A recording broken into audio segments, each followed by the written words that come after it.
台南市园林美院联合国幼教团体发出口号，要替幼儿的早疗教育来清明。目前经过病院评估，总共有2514名下前特殊教育学生，不过特教专班到达才开2班，实在是不成比例。集中式的特教班这么少，他这些特教生去哪里了？共融下去之后，这个教育的情况之下，我们师生比到底有没有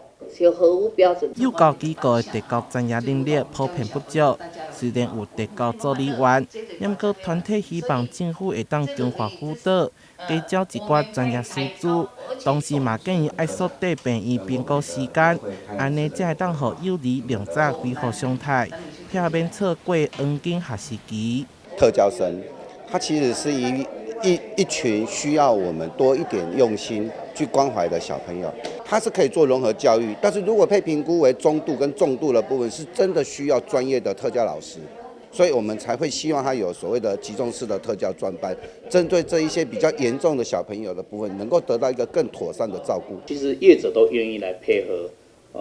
主管机关来做类似融合式教学的部分，可是我们遇到的问题，实际上是一个专业能力跟那个人力的这样的一个不足的部分。那针对这个部分，也是建议主管机关是不是可以就是